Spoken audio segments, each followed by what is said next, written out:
Good morning. আপনারা কেমন আছেন? আশা করি আপনারা ভালো আছেন, আমিও ভালো আছি।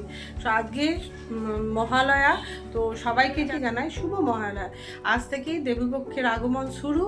তো সকালবেলায় ভেবেছিলাম কালকে রাতে অনেক কিছুই করবো, যে আমাদের এখানে যে নদী আছে সেখানে যাব, তো কিছুই হলো না, কারণ তাড়াতাড়ি ঘুম থেকে উঠতে পারিনি, মহালয়াও দেখতে পারিনি।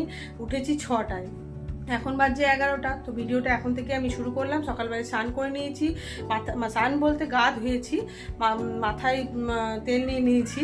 তো স্নান করেছি, মুড়ি খাবার করেছি, ঠাকুর পুজো করেছি, বাসি কাপড়ও ছেড়ে দিয়েছি। আর এই যে বিছানার এই লন্ডভন্ড অবস্থা, ভেবেছিলাম বাইরে রোদে আজকে বিছানাটা দিয়ে ঘরটা, আমি ছোটো ঘরটা ঝাড়বো, কিন্তু মেঘ আছে, রোদ নেই বলে আর ভয়ে বার করতে পারছি না।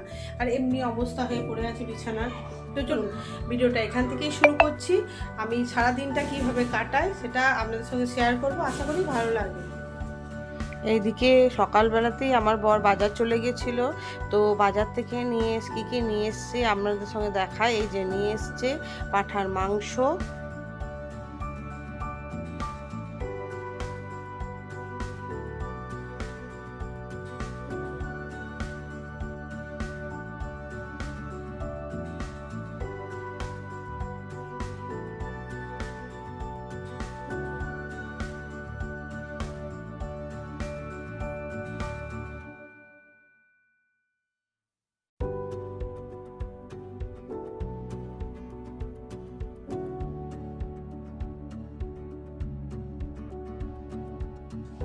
আর নিয়ে এসছে এই যে খয়রা মাছ, আর আলু, পেঁয়াজ, আদা, রসুন, শসা, কাঁচা লঙ্কা এইসব নিয়ে এসছে। তারপরেই আমি মাংসটা ভালো করে ধুয়ে রান্না বসিয়ে দিয়েছি। এই যে কড়াইয়ের মধ্যে গোটা গরম মশলা, তেজপাতা আর ফোড়ন দিয়ে পেঁয়াজটা দিয়ে দিয়েছিলাম। পেঁয়াজটা যখন লাল লাল করে ভাজা হয়ে গেছে, তখন আদা, পেঁয়াজ, রসুন, কাঁচা লঙ্কা, টমেটো সমস্ত একসঙ্গে বেটে নিয়ে, জিরে ধনে সব বেটে নিয়ে একবারে দিয়ে দিয়েছি তেলের উপরে। তারপরে একটু হলুদ দিয়েছি আর ওই শিল ধোয়া জল দিয়েছি, দিয়ে ভালো করে মশলাটা কষিয়ে নিচ্ছি। কষানোর পরে যখন মশলাটা 50% কষানো হয়ে যাবে, তখন এই যে পাঁঠার মাংসগুলোকে দিয়ে দিয়েছি, আর ওপর থেকে একটু কাঁচা তেল। তারপরে এভাবেই ভালো করে কষাতে থাকবো, মানে যতক্ষণ না ঢাকা দিয়ে কষাতে থাকবো, যতক্ষণ না তেল না বেরোয়।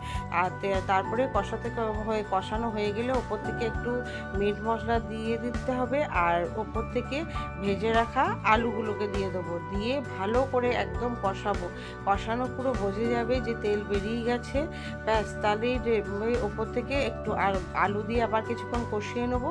কষিয়ে খানিকক্ষণ একটা গরম জল অন্য বাটিতে করে রেখেছিলাম, সেই জলটা ওপর থেকে ঢেলে দেবো, ঢেলে ঢাকা দিয়ে দেবো, ব্যাস। সেদ্ধ হয়ে গেলেই রেডি। আর আমি কিন্তু মাংসটা কুকারে সেদ্ধ করি, তো গরম জল করে একটু ফুটিয়ে নিয়ে আবার কুকারে ঢেলে দিয়েছিলাম, আর একটুখানি গরম মশলা দিয়ে দিয়েছিলাম, দিয়ে 3টে সিটি লাগিয়েছি, ব্যাস। তাহলেই রেডি হয়ে গেছে পাঁঠার মাংস।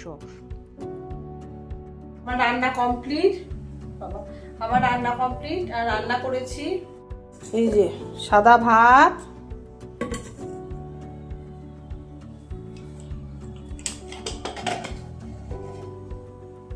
এই দেখুন পাঁঠার মাংস, লাল লাল ঝোল,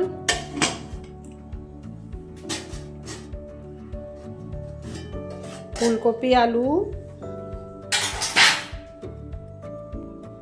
তরকারি,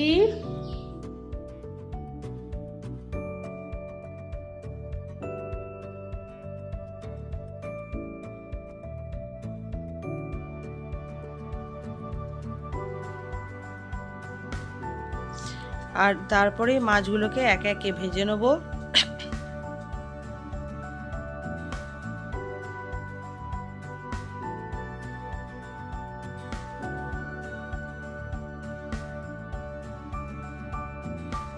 তারপরে সন্ধেবেলায় খাওয়া দাওয়ার পরে সন্ধে দিয়ে এই যে বেরিয়ে গেছি আমরা দুজনাতে এই যে দোকানে। তো আমার বরের কিছু জিনিস কেনা হয়নি, তো সেইগুলো ছেলে আর বরের জন্য সেই জিনিসগুলো কিনতে এই যে জুতোর দোকান, কাপড়ের দোকান সব একে একে দোকানে চলে এসেছি। তো ওদেরই ছেলে আর বরের যেহেতু কেনা হয়নি, তো সেগুলো কেনার জন্য আর এই যে দেখুন ব্যাগগুলো, খাদিমসে এসছি জুতো কেনার জন্য। ব্যাগগুলো কি সুন্দর দেখুন, ব্যাগগুলো এত সুন্দর ব্যাগ, যে তার সঙ্গে জুতোগুলোও যত সুন্দর, কিন্তু আমার ব্যাগগুলো এত পছন্দ হয়েছে।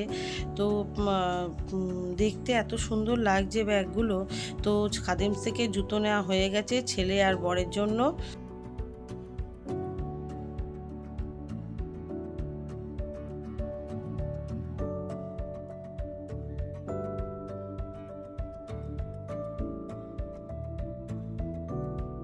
আজকে একটু বাজারে গিয়েছিলাম, মানে বরের কিছু জিনিস কিনতে, আর তার সঙ্গে ছেলে আর বরের জুতো কেনার জন্য। এই যে ছেলে আর বরের জুতো আর ছেলে আর বরের কিছু জিনিস কেনার জন্য গেছিলাম।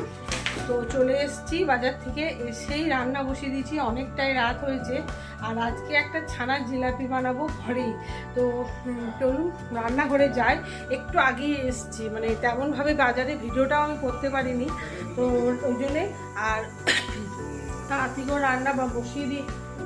রান্না বসিয়ে দিয়েছি, কেননা বাজছে এখন ঘড়ি কাটা 10টা।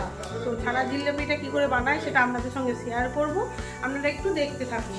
প্রথমে ছানাটাকে জল ঝরিয়ে রেখে দিয়েছিলাম, জল ঝরানোর জন্য রেখে দিয়েছিলাম। তারপরে জল ঝরে গেলে একটা থালার মধ্যে ঢেলে ভালো করে হাতের সাহায্যে ভালো করে মাখতে হবে।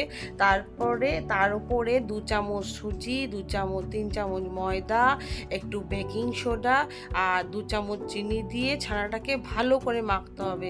মেখে কিছুক্ষণ রেস্ট দিতে হবে। একটুখানি একটা রেস্ট দেওয়ার পরে ছানাগুলোকে একটু মানে এদিকে চিনির জল রেডি করে নিয়েছি। চিনিতে 2 কাপ জলে 1 কাপ চিনি আর রসটা শিরাটা তৈরি করতে দিয়েছি। আর এদিকে রেস্ট দেওয়ার পরে এবার জিলাপির মতন আকার দিয়ে এভাবে যে জিলাপির মতন আকার দেবো।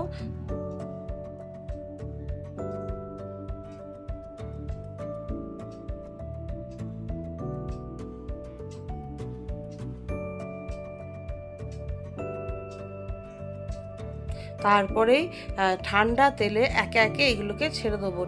তেলটা যেন গরম না হয়, ঠান্ডা তেলে একে একে ছেড়ে দেবো। তার আগে ছেড়ে তারপরে কিন্তু আমি গ্যাসটা জ্বালিয়েছি। তারপরে এই যে দেখুন এক পিঠটা হয়ে গেছে, আর এক পিঠটা ভাজছি।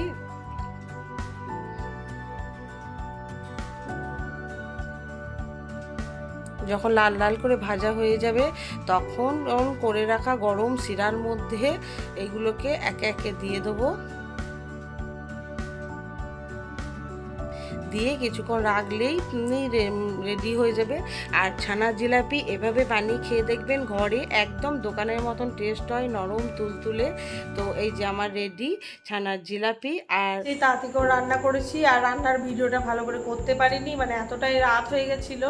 তো রাতে রুটি, আলুর তরকারি আর ছানার জিলাপি বানিয়েছিলাম, সবাইকে খেতেও দিয়েছি, খাওয়া হয়ে গেছে। আর আজকে কি বাজার করেছি, মানে আজকে শপিং কি করেছি সেটা দেখাবো, আপনাদের সঙ্গে শেয়ার করব।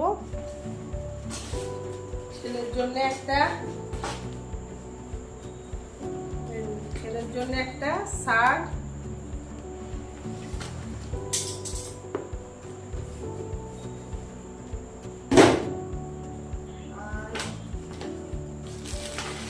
বড় একটা প্যান্ট নিয়েছে,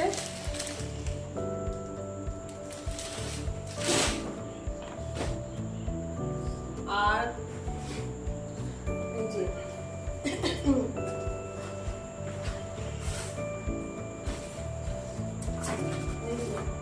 বড় একটা জুতো নিয়েছে।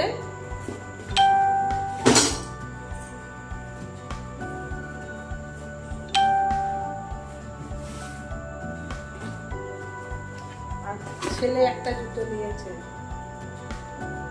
আজকে এইটুকুই বাজার করেছি। আর এসে তাড়াতাড়ি খেয়ে দিয়ে অনেকটাই রাত হয়ে গেছে। আজকে রান্নাঘর অগুছালো হয়ে পড়ে আছে, কালকে ঘর ঝাড়বো। রান্নাঘর অগুছালো হয়ে পড়ে আছে, টেবিলটাও অগুছালো হয়ে পড়ে আছে। আজকে আর কিছু পরিষ্কার করিনি। আর তাছাড়া কালকে ঘর ঝাড়বো, রান্নাঘরটা আর ডাইনিংটা, তো ওই জন্যে আর ভালো করে ঝাড়িয়েও নিই। তো চলুন ভিডিওটা এখানেই এন্ড করছি। ভালো লাগলে like, share, comment and subscribe করে দেবেন। আর সকল বন্ধুদের জানাই সবাই ভালো থাকবেন, সুস্থ থাকবেন আর অল টাইম হাসি খুশি থাকবেন। Good night, tata. দেখা হচ্ছে নেক্সট ব্লগে। আর মেয়েটা ঘুমিয়ে গেছে, তো টাটা।